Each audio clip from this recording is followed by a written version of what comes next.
ഹൈറേഞ്ചിന്റെ സ്വന്തം മണ്ണിൽ വിരിഞ്ഞ ഓണപ്പൂക്കളാൽ വിസ്മയ കാഴ്ചയൊരുക്കുകയാണ് ഇടുക്കി സേനാപതി ഗ്രാമം. കർഷകയായ സിന്ധു കണ്ണനാണ് തരിശുഭൂമിയെ മനോഹരമായ പൂപ്പാടമാക്കി മാറ്റിയത്. ഇടുക്കിയുടെ മണ്ണിലും പൂക്കൃഷിയിൽ പൊന്നു വിളയിക്കാമെന്ന് സിന്ധു തെളിയിച്ചു കഴിഞ്ഞു.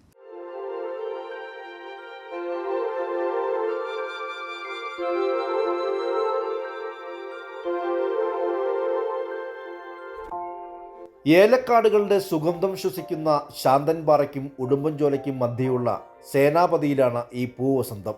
തരിശായി കിടന്ന അരേക്കറോളം ഭൂമി പാട്ടത്തിനെടുത്ത് സിന്ധു പൂപ്പാടമാക്കി മാറ്റി. ബംഗളൂരിൽ നിന്നെത്തിച്ച ഗുണമേന്മയുള്ള 4000-ഓളം ഹൈബ്രിഡ് തൈകളാണ് ജൂണിൽ നട്ടത്. മഞ്ഞയും ഓറഞ്ചും നിറത്തിലുള്ള ചെണ്ടുമല്ലിയും വാടാമുല്ലയും ജമന്തിയും പൂത്തൊലിഞ്ഞു നിൽക്കുന്ന പാടം ഇന്ന് ഓണവിപണിയെ കീഴടക്കാൻ പൂർണ്ണസജ്ജമാണ്. കഴിഞ്ഞ വർഷത്തെ ശരിക്കും മനസ്സിനും കണ്ണിനും ഒരു കുളിർമയായിരുന്നു. കൃഷി ചെയ്തവർക്കും കാണികൾക്കും ഈ പൂ വാങ്ങിക്കാൻ വന്നവർ എല്ലാവരും അങ്ങനെ തന്നെ പറയും, അടുത്ത വർഷം ഇത് തന്നെ ചെയ്യണം എന്നുള്ള ഒരു പ്രചോദനം തന്ന കാരണമാണ് ഈ വർഷം അങ്ങനെ ചെയ്യാനായിട്ട് മുന്നോട്ടിറങ്ങിയത്. പക്ഷേ നമ്മുടെ കാലാവസ്ഥ കാരണം കഴിഞ്ഞ പ്രാവശ്യത്തെ പോലെയുള്ള കൃഷി വന്നില്ല. വിളവെടുപ്പ് നല്ല രീതിയിലല്ലായിരുന്നു. പിന്നെ ഫ്രഷായ പൂ നമുക്ക് ഇവിടുന്ന് തന്നെ പറിക്കാമല്ലോ. നമുക്ക് തമിഴ്നാട്ടിൽ പോകണ്ട, കർണാടകയിൽ പോകണ്ട, നമ്മുടെ കേരളത്തിൽ നിന്ന് തന്നെ നമുക്ക് പൂ പറിക്കാം.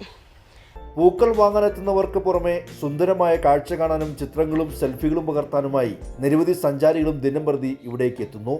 ഏലത്തിനും തേയിലയ്ക്കും അപ്പുറം പൂക്കൃഷിയിലും ഇടുക്കിയുടെ മണ്ണ് പൊന്നു വിളയിക്കുമെന്ന് തെളിയിക്കുകയാണ് ഈ കർഷക. കൈരളി ന്യൂസ്, ഇടുക്കി.